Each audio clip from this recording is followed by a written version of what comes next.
Hey guys, welcome back to the channel. So today we have another shop talk video. Today's topic is going to be how do you handle and what do you do in a situation where a customer brings in a car for a repair and the repair winds up taking a major U-turn and needing more work, and it's not typical work that you do in the shop. That's what we're going to be covering today because I'm currently going through that at the shop and I figured it would be a pretty good topic. So with that said, guys, if you guys haven't subscribed to the channel, go ahead and hit the subscribe button down below and smash that like button because it helps the channel out. And with that said, let's go ahead and get into today's topic. So I'm currently facing an issue in the shop, and even though there could be a lot bigger issues, guys, to me this is still just a little bit of a pesky issue. But either way, what has happened is I had a really good customer of mine bring me one of his Mercedes. This particular car is a 98 Mercedes E320 4MATIC. It's a wagon. It's a really cool looking car, really classic, really nice, and he brought it into me to do motor mounts. Now, I've worked on this vehicle before. I've done quite a bit of work to it. We've actually kind of rebuilt the whole suspension from ground up. He's basically kind of restoring it and making it a really nice daily driver, which it is. And overall, he brought it into the shop. It's been in my shop right now for about 2 weeks, and it just came in for simple work, you know, replace the motor mounts, transmission mount, and a few other small little items, get it in and out.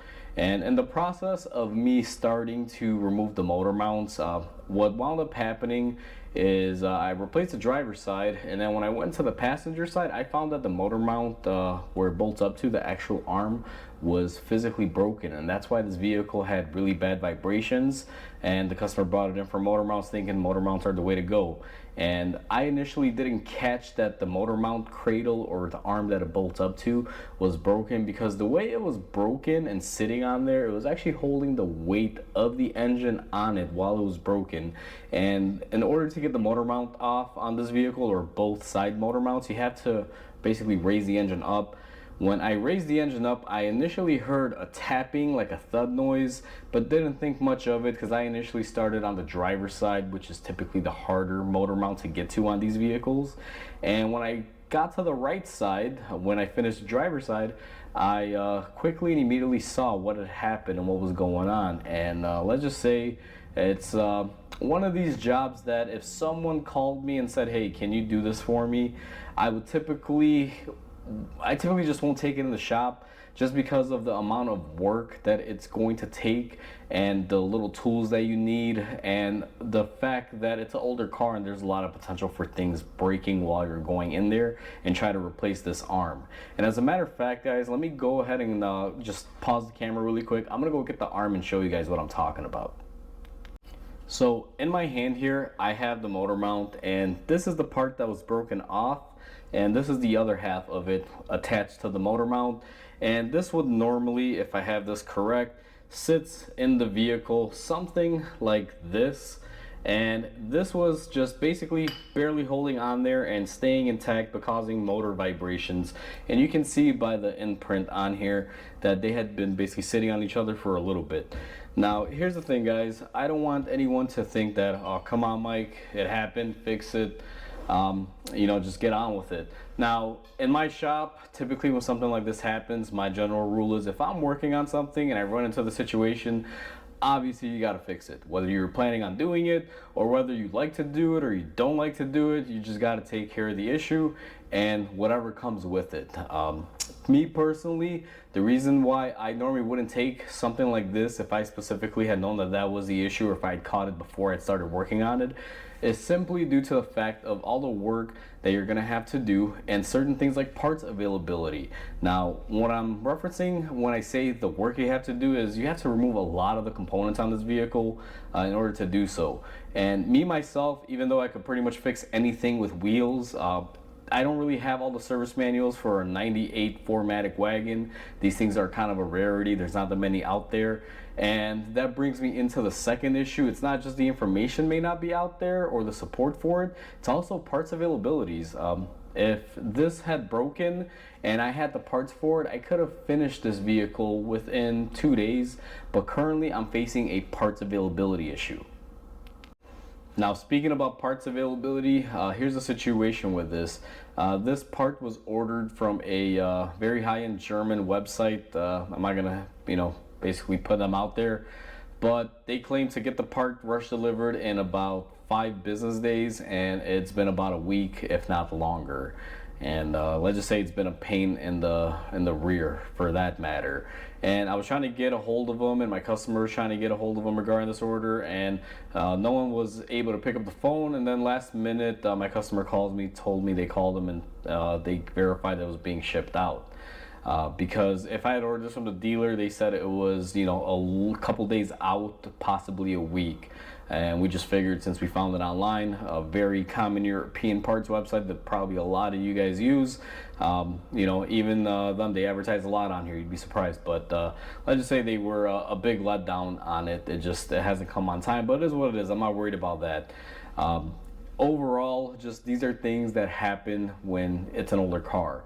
Usually if it's a newer car, parts availability is a little bit better, but when it comes to an older car, especially being kind of a rarity, it's very difficult sometimes to source these parts, and if you are able to get them, it's going to take a little bit of time because you're normally dealing with third-party vendors and things of that nature, kind of like this situation. So these are just the dreaded things that I don't like, because not in a bad way, and I may sound, I guess you can say, angry at this, and I'm not. I'm generally, what can I do? Like, it's out of my hands, the situation. I got to take care of it, and we got to work with it. Luckily for me, the customer of this vehicle is a really cool guy. He's giving me the time, and he's understanding. He's fully aware of what's happening and everything. So that actually definitely helps. But currently in my situation, with me being a two-bay shop, it hasn't been as busy as it usually is around this time of year, so I guess you can say that's a little bit of a good thing, when overall it's not, as far as business wise. But even though this car's been on my lift now for about a week and a half, it hasn't been super busy, so I can't really knock it and get huffy and puffy and get pissed off because of that scenario. So far I've been able to deal with it. But if this had happened to me and I was, let's say, super jam-packed, super busy like it normally is, this year for some odd reason is like an odd year. It's busy some weeks and then it kind of falls off and tapers, but that's a whole other conversation to have about the industry and what's going on. But overall, I'm tolerating it, and it's not really getting to me because I do have enough workspace working out of one lift, even though it sucks because I have to do cars one by one now. So I am technically hurting my business in a little bit of a ways. A couple days ago, I did have about 5 different appointments, and they were, various jobs like brakes and some maintenance work and things of that nature. It has reduced me because normally I can work on 2 cars at one time. I can have one up on the lift that I'm working on while I'm waiting on parts for the other one, and get that one done and work on the other and bring in another one. And it helps my day go by quicker, instead of having one lift and one space basically to do all my work out of. It's a little bit more strenuous because the way I have to work my schedule now is I have to bring everything in and diagnose it, whatever is scheduled for the day, call, get approvals, order parts, park the cars outside, and just work on whichever car's parts come first. Some cars come in before another, but if, let's say, their parts come in before, and I just got to take it as it is, and it sucks, but at least it's manageable, to say the least. But in most scenarios like this, if a car comes into your shop and you're doing one job and a bigger job kind of sort of opens up and presents itself, and in this situation you got no choice, because there is no way I could put the car back together and try to put this in there and drive it out. I mean, first of all, that's just crappy, and I wouldn't do that to anyone.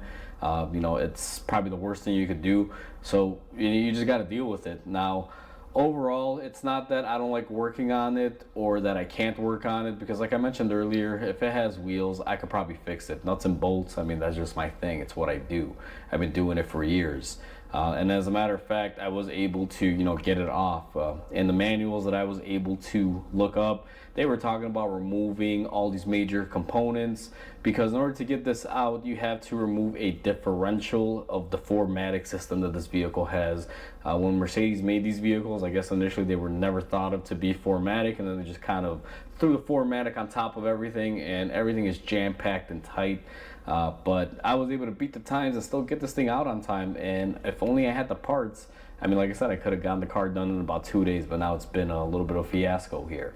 But overall, if this happens to you guys in your shop, I'd be curious to hear how you guys deal with it. In my shop, the simple rule is if you're able to, get it done, we're going to get it done. Now, there are some situations where, let's say I can't do it for whatever reason, or my shop doesn't have the equipment, because I am a little bit limited on space. Like one big thing I don't do in my shop is I don't remove engines or anything, because I got no way to pull the engine back. I only have about 15 feet from wall to wall, so it's pretty tight. It's not really ideal for having an engine hoist to try to lift the engine out and pull it backwards. Typically, you need a lot of square footage for that, and I just don't have that, guys. So certain things can hurt me, and certain situations, even though I am physically capable of doing it, the shop situation and the limitations of the shop are what limit me. To be honest with you, being a two-bay shop, you don't really want to be doing engines and things like that all day long either, because the smaller work is always out there, like brakes, suspension works, things like that. That's usually the bread and butter of the industry. So I like to try to take a mix of a lot of different jobs. And I'm not really upset that my shop is limiting me on doing engines and things of that nature. But if this card came in here and let's say I needed a motor, obviously in that scenario, I'm gonna have to be like, hey, I wash my hands of it. I can't do it. It's just not feasible. And that situation will be handled a little bit differently. But in the case of just a broken motor mount arm, even though this was a lot of work and we did have to do quite a bit of work to get it off, it is doable, and I'm gonna basically finish it. I started it, I'm gonna finish it, and that's just how it should be done. Even though I'm not the happiest about doing it, end of the day, gotta suck it up and just get it done. I'm not here to play around and screw around. I just gotta work on it and work the problem and get it pushed through and make sure everything is done on it and it's going down the road. And that's what mechanics do, guys. That's what we get paid to do. At least in this scenario, customers being great, understanding, I have ample time, and I'm able to work on this and get done with it, and eventually here, hopefully in another day or two, I'll get the part and I'll be able to get this project off my lift and have both of my lifts available, so I can just work my normal workload and not have to tie up my shop and things of that nature. Because right now the biggest negative pitfall of this is just me having to restructure the way I normally like to work, which I can, but if you're set in your habits of you have something and you wind up losing it or you can't use it, adjusting yourself, it can be a little difficult, and it's very common stuff like this happens in a shop, so it's not like it's the first time, and I definitely don't think it's going to be the last. But I just want to, talk about this because I'm sure we all run into this at some point. So with that said, guys, I'm just going to end it here because I could probably ramble on about this, mainly because it is frustrating. But either way, it's neither here nor there. So hopefully you guys enjoyed this video. I would love to hear your guys' comments on this. And with that said, guys, I hope you guys have a wonderful day, and I'll catch you guys on the next video.